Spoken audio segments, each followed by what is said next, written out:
ঋষিকেশ হলো একটি জনপ্রিয় পর্যটন স্থান। ঋষিকেশ ভারতের যোগ নগরী নামেও পরিচিত। গঙ্গার তীরে অবস্থিত ঋষিকেশ শহরটি কেবল যোগ এবং আধ্যাত্মিকতার জন্যই নয়, অ্যাডভেঞ্চার স্পোর্টসের জন্যও বিখ্যাত। আর আজ এই ভিডিওতে আমি আপনাদের দেখাবো ঋষিকেশের সম্পূর্ণ ভ্রমণ গাইড। হ্যালো ফ্রেন্ডস, আমি স্নেহা আর আপনারা দেখছেন ডিসকভার উইথ স্নেহা। আমরা প্রথমেই বলবো ঋষিকেশ নিয়ে কিছু তথ্য ও ভ্রমণ করার সেরা সময়। এরপর থাকবে ফ্লাইট, বাস এবং ট্রেনে কিভাবে এখানে পৌঁছানো যায়, কোথায় থাকবেন, কোথায় খাবেন, দুদিন দুরাতের মধ্যে কিভাবে সম্পূর্ণ ঋষিকেশ ঘুরে দেখবেন, এবং সর্বশেষে আমরা আপনাকে বলবো যে আপনার কত খরচা হবে এই ঋষিকেশ ভ্রমণে। তাই এই ভিডিওটি শেষ পর্যন্ত অবশ্যই দেখুন। আপনি যদি এই চ্যানেলে প্রথমবার এসেছেন তাহলে আমাদের চ্যানেলটি সাবস্ক্রাইব করে নিন। ঋষিকেশ সম্পর্কে কিছু তথ্য। ঋষিকেশ গাড়োয়াল অঞ্চলের প্রবেশদ্বার। উত্তরাখণ্ডের হিমালয় পর্বতমালার 4 ধাম যাত্রার প্রথম ধাপ হলো ঋষিকেশ, অর্থাৎ এটি গঙ্গোত্রী, যমুনোত্রী, কেদারনাথ এবং বদ্রীনাথ যাত্রার প্রথম স্টপ। ভ্রমণের সেরা সময়। এবার দেখে নেওয়া যাক ঋষিকেশ ভ্রমণের সেরা সময় কোনটি। আপনি যদি ঋষিকেশ ভ্রমণ করতে চান তবে অক্টোবর থেকে মার্চ পর্যন্ত সবচেয়ে মনোরম এবং শীতলতম মরশুম, যেখানে আপনি খুব আরামেই পুরো ঋষিকেশ ঘুরে বেড়াতে পারেন। মার্চ থেকে মে মাস গ্রীষ্মকাল, যেখানে আবহাওয়া খুবই গরম, কিন্তু সেই সময় গঙ্গাতে পবিত্র স্নানের সেরা সময়। এরপরে জুন থেকে সেপ্টেম্বর মাস ঋষিকেশে বর্ষাকাল, এবং কখনো কখনো প্রবল স্রোতের কারণে রিভার রাফটিং বন্ধ হয়ে যায়। সুতরাং সামগ্রিকভাবে ঋষিকেশের ভ্রমণের সেরা সময় অক্টোবর থেকে মার্চ পর্যন্ত। কিভাবে পৌঁছাবেন? এবার আসা যাক ঋষিকেশে কিভাবে পৌঁছাবেন। আপনি 3টি উপায়ে ঋষিকেশে পৌঁছাতে পারেন: বিমানে, ট্রেনে, বাসে করে। আপনি যদি বিমানে ঋষিকেশে আসতে চান তবে আপনাকে যেতে হবে নিকটতম এয়ারপোর্ট, যা দেরাদুনে অবস্থিত জলি গ্র্যান্ড এয়ারপোর্ট। সেখান থেকে আপনি ঋষিকেশে যাওয়ার জন্য একটি ট্যাক্সি নিতে পারেন, প্রায় 2 ঘন্টা সময় নেয়। আপনি 2টি উপায়ে ট্রেনে ঋষিকেশে পৌঁছাতে পারেন। যদি আপনার শহর থেকে ঋষিকেশে সরাসরি ট্রেন থাকে তবে আপনি সেটি নিতে পারেন, অথবা আপনি হরিদ্বার পর্যন্ত ট্রেন নিতে পারেন। কলকাতা সহ ভারতের যে কোনো প্রান্ত থেকে ট্রেনে করে হরিদ্বার আসা যায়। হরিদ্বার থেকে ঋষিকেশের দূরত্ব মাত্র 30 কিলোমিটার, যা আপনি অটো বা বাসে করে যেতে পারেন। হরিদ্বার বাস স্ট্যান্ড থেকে ঋষিকেশ পর্যন্ত প্রতি 10 মিনিট অন্তর বাস পাওয়া যায়। ভাড়া 50 থেকে 60 টাকা। আপনি বাসে করে ঋষিকেশে পৌঁছাতে পারেন। দিল্লি থেকে ঋষিকেশ পর্যন্ত প্রতিদিন সরাসরি বাস পাওয়া যায়। ভাড়া 300 থেকে 400 টাকা। দিল্লি থেকে ঋষিকেশের দূরত্ব 260 কিলোমিটার, যা সময় লাগবে প্রায় 5 থেকে 6 ঘন্টা। Local transport. এখন দেখে নিই ঋষিকেশ শহরের ভিতরে ভ্রমণের জন্য আপনি কি যানবাহন ব্যবহার করতে পারেন। আপনি যদি আপনার গাড়িতে আসেন তবে আপনি লক্ষণঝুলা, রামঝুলা এবং জানকী ঝুলার কাছে ঋষিকেশে পেট পার্কিং পাবেন, যা 100 টাকা চার্জ নেবে। অন্যথায় আপনি ঋষিকেশে ঘুরে বেড়ানোর জন্য ট্যাক্সি, ব্যাটারি রিক্সা বা ভাড়াতে স্কুটার বা বাইক নিতে পারেন। হোটেল। আপনি কিভাবে এই সমস্ত জায়গাগুলি দেখার জন্য ঋষিকেশের হোটেল বুক করবেন। ঋষিকেশে আপনি অনেক ধরনের ধর্মশালা এবং হোটেল পাবেন। আমাদের ভ্রমণ সূচি অনুযায়ী আপনাকে ঋষিকেশের 2 দিনের জন্য একটি হোটেল নিতে হবে। আপনি এখানে ধর্মশালায় বুক করতে পারেন 500 থেকে 1000 টাকার মধ্যে। আপনি 1500 থেকে 3000 টাকার মধ্যে ঋষিকেশে একটি সাধারণ হোটেল বুক করতে পারেন। আপনি 5000 থেকে 8000 টাকা পর্যন্ত ঋষিকেশের সবচেয়ে লাক্সারি হোটেল পেতে পারেন। তপবন বা ত্রিবেণী ঘাটের কাছে অনেক হোটেল আছে। আপনি যে কোনো ওয়েবসাইটে গিয়ে ঋষিকেশের সাধারণ বা লাক্সারি হোটেলগুলি বুক করতে পারেন, তবে অনলাইন বুকিং এ ঋষিকেশের সব ধর্মশালায় পাবেন না। এই জন্য আপনি গুগল ম্যাপে গিয়ে সেই ধর্মশালার নম্বর নিয়ে সরাসরি ফোন করে বুকিং করতে পারেন। আপনি ঋষিকেশের রিভার সাইড ক্যাম্পিং এ আপনার থাকার জন্য নিতে পারেন, যা একটি দুর্দান্ত অভিজ্ঞতা হবে। ব্রেকফাস্ট, স্ন্যাক্স আর ডিনার সহ 2000 থেকে 4000 টাকার মধ্যে পেয়ে যাবেন। 2 দিন 2 রাতের ভ্রমণ সূচি। যেদিন আপনি ঋষিকেশে পৌঁছাবেন সেদিন একটি ডিসেন্ট হোটেল বা ধর্মশালায় যেখানে আপনি থাকতে চান চলে যান এবং সেই দিনের জন্য বিশ্রাম নিয়ে নিন। পরের দিন সকালে আপনি যদি অ্যাডভেঞ্চার লাভার হন তবে রিভার রাফটিং এর জন্য বেরিয়ে পড়ুন। ঋষিকেশে রিভার রাফটিং খুবই জনপ্রিয়। রাফটিং এর জন্য অনলাইন এবং অফলাইন বুকিং পাওয়া যায়। আপনি রামঝুলা বা তপবনের কাছে অনেক দোকানই পাবেন যেখানে রিভার রাফটিং করায়। রাফটিং পয়েন্টে পিক অ্যান্ড ড্রপ ফ্রি দেবে। রাফটিং এর চার্জ 1000 থেকে 3000 টাকা হবে। সঠিক সেফটি গিয়ার ও ইনস্ট্রাক্টরের গাইড অনুযায়ী চলুন। রাফটিং ছাড়াও আপনি এখানে ক্লিফ জাম্পিং এবং বাঞ্জি জাম্পিং এর মতো অ্যাডভেঞ্চার অ্যাডভেঞ্চার অ্যাক্টিভিটি করতে পারে। বানজি জাম্পিং এর জন্য খরচা 3500 টাকা। এই সব অ্যাক্টিভিটিস করতে পারায় পুরো দিনের সময় নেবে এবং পাশাপাশি ক্লান্তিকর হতে পারে, তাই লাঞ্চ করে একটু রেস্ট নিন। সন্ধ্যায় চলে যান ত্রিবেণী ঘাট। ত্রিবেণী ঘাট 3টি ধর্মীয় নদী গঙ্গা, যমুনা এবং সরস্বতী সঙ্গমস্থলে অবস্থিত। ঋষিকেশের বিখ্যাত মন্দিরগুলি দেখার আগে তীর্থযাত্রীরা ত্রিবেণী ঘাটে পবিত্র স্নান করতে আসে।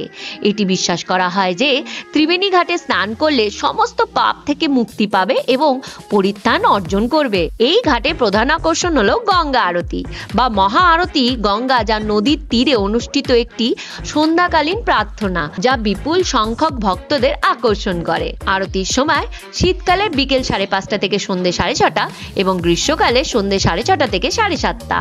আরতির সঙ্গে থাকে ভজন, মন্ত্রপাঠ এবং গান বাজনা।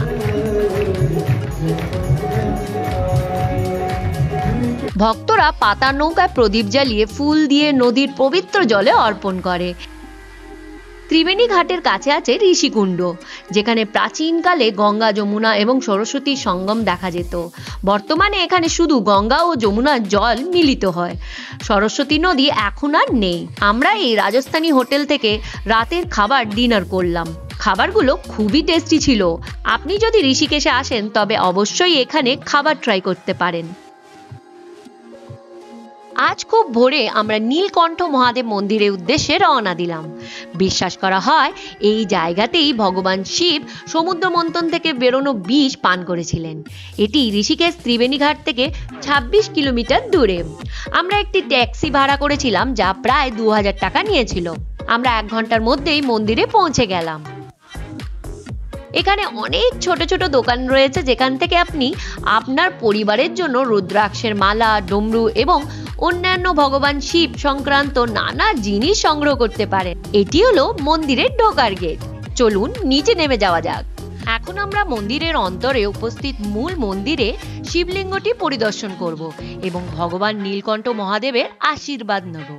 পাহাড় থেকে নেমে আসা জলের ধারা, যেখানে ভক্তরা মহাদেবকে পুজো দেওয়ার আগে স্নানও করে। মন্দিরের ভিতরে ক্যামেরা নিয়ে ঢোকার অনুমতি নেই। আমরা মন্দিরের ভিতরে নীলকণ্ঠ মহাদেবের শিবলিঙ্গের দিব্য দর্শন পেলাম।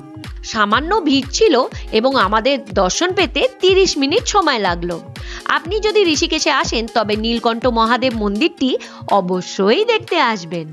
শ্রুতি স্মৃতি অনুসারে দেবতা ও অসুর দ্বারা সমুদ্র মন্থন থেকে উপার্জিত 14টি রত্নের মধ্যে একটি কালকূট বিষ ভগবান শিবের দ্বারা গ্রাস করেছিল এবং এর শিখা প্রশমিত করার জন্য ভগবান শিব পঙ্কজ এবং মধুমিতা নদীর সঙ্গমের কাছে পঞ্চপর্ণী গাছের নিচে 60,000 বছর ধরে ধ্যান করেছিলেন। কৈলাসে ফিরে আসার আগে ভগবান শিব মানবতার কল্যাণে কণ্ঠ আকারে একটি শিবলিঙ্গ রূপে এখানে প্রতিষ্ঠিত হয়েছিলেন। ফেরার পথে আমরা গরুর চকের কাছে থামলাম। গরুর ভগবান বিষ্ণু দেবতার চিরন্তন সঙ্গী এবং বাহন, এবং প্রাচীনকাল থেকে এখানে একটি মন্দির রয়েছে। পাহাড়ের জল এখানে প্রবাহিত হয় আর মন্দিরের চারপাশে একটা সুন্দর পুষ্কর তৈরি করা হয়েছে। এই পথে আরেকটি সুন্দর জায়গা রয়েছে, নীর ওয়াটারফলস। এন্ট্রি টিকিট প্রতিজন 30 টাকা। কয়েকটি ধাপ উঠলেই এই সুন্দর ব্রিজটি আপনি দেখতে পাবেন, যেখানে বেশিরভাগ পর্যটকরা ঝর্ণায় নেমে মজা করে। আমরা একটু উঁচুতে ট্রেক করলাম এবং আরেকটি জায়গা খুঁজে পেলাম যেখানে আমরা মজা করতে পারি এবং স্নান করতে পারি। এই ঝর্ণাটা প্রকৃতির মাঝে এক অপূর্ব জলধারা। আশা করি এখানে এলে খুব ভালো লাগবে। আমরা এখন শত্রুগণ ঘাটে আছি। এটি এমন একটি জায়গা যেখানে আপনি শান্তিতে নিজের অবসর সময় কাটাতে পারেন। রিভার রাফটিং এখানে করছে দেখতে পাচ্ছি। আর ডান দিকে দেখতে পাবেন জানকী ঝোলা আর বাঁ দিকে রাম ঝুলা। বিস্তীর্ণ পাহাড়ে পটভূমিতে প্রকৃতির সৌন্দর্য উপভোগ করতে পারেন সুন্দর প্রবাহিত নদী গঙ্গার পাশে। আমরা ঠিক করেছি বোটে করে গঙ্গার নদীর পার হয়ে ওপারে গিয়ে আরো বিভিন্ন জায়গা ঘুরে দেখব। নৌকা ভ্রমণের জন্য প্রতিটি ব্যক্তির জন্য টিকিট 50 টাকা। নৌকা যাত্রাটি প্রায় 10 মিনিট ছিল। এখন প্রায় দুপুর 1টা। খুবই খিদে পেয়ে গেছে, তাই আমরা ঋষিকেশের সবচেয়ে জনপ্রিয় রেস্তোরাঁ চটিওয়ালাতে চলে গেলাম। Finally reached the Chotiwala restaurant. You can see here, just I am standing behind. It's so famous in Rishikesh. How can we miss it? So let's taste the food now. Come. চটিওয়ালা রেস্তোরাঁর গেটে স্বয়ং চটিওয়ালা আপনাকে সাদর আমন্ত্রণ জানাবে। চলুন চটিওয়ালা থেকে খাবার ট্রাই করা যাক। খাবারটি সুস্বাদু ছিল এবং আমরা সবাই খাবারগুলো উপভোগ করেছি। আপনি যদি ঋষিকেশে আসেন তবে অবশ্যই চটিওয়ালা থেকে খাবার ট্রাই করবেন। এটি আইকনিক রামঝুলা, যা বিশ্বাস করা হয় যে ভগবান শিব এবং মাতা পার্বতীর বিবাহ অনুষ্ঠানের সময় তারা হিমালয় থেকে কনকল হরিদ্বার আসার জন্য এই পথই নিয়েছিলেন। রামঝুলা থেকে গঙ্গার কি সুন্দর দৃশ্য দেখুন। শুধুমাত্র পায়ে হেঁটে এই সেতু পার হওয়া যায়। এই সেতুর উপর দিয়ে অন্য কোনো যানবাহন চলাচলের অনুমতি নেই। গঙ্গার পাড় দিয়ে হাঁটতে হাঁটতে আমরা এই জায়গাটা পৌঁছালাম, যা গঙ্গা বীচ নামে জনপ্রিয়। এটা সেই জায়গা যেখানে গঙ্গা সামান্য ঘুরে গেছে আর এই নদীর চর পড়েছে, যেখানে ভক্তরা আসে এবং স্নান ও মজা করে, ঠিক সমুদ্র সৈকতের মতো।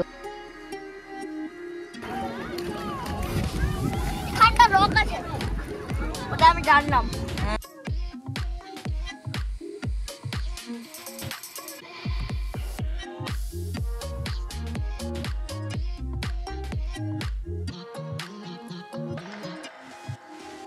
এরপর আমরা গঙ্গা নদীর এই সুন্দর তীর দিয়ে হাঁটতে হাঁটতে গীতা ভবনে পৌঁছাই। এটি ঋষিকেশের অন্যতম জনপ্রিয় আশ্রম, যেখানে আপনি বিনা মূল্যে থাকতে পারেন এবং এই আশ্রমে বিভিন্ন অনুষ্ঠানে অংশ নিতে পারেন। ঋষিকেশে সন্ধ্যা হয়ে আসছে, ঋষিকেশের গঙ্গা আরতির সময়। তাই আমরা গিয়েছিলাম পরমাত্ম নিকেতনে, যেখানে আপনি গঙ্গা আরতি দেখতে পাবেন।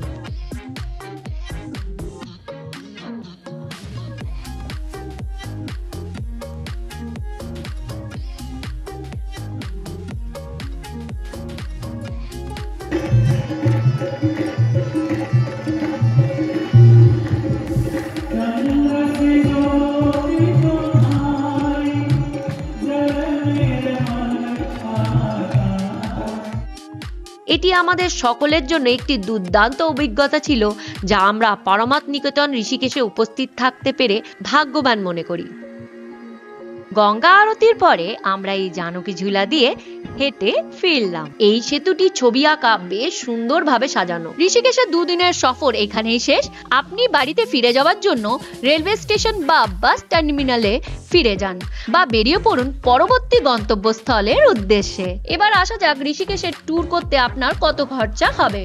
আপনি যদি কলকাতা থেকে ঋষিকেশে বিমানে যান তবে আপনার রিটার্ন টিকিটের দাম পড়বে প্রায় 10,000 টাকা। আপনি যদি ট্রেনে যান তবে আপনার স্লিপার ক্লাসের টিকিটের দাম পড়বে 650 টাকা আর 4 স্টার হোটেল নিতে খরচা পড়বে 5,000 টাকা। একটি সাধারণ হোটেলে আপনার খরচা পড়বে 2,000 টাকা এবং সবচেয়ে সস্তা ধর্মশালা পাবেন 500 টাকায়। হরিদ্বারে কোনো মন্দির বা আশ্রমে যাওয়ার জন্য কোনো টিকিট লাগবে না।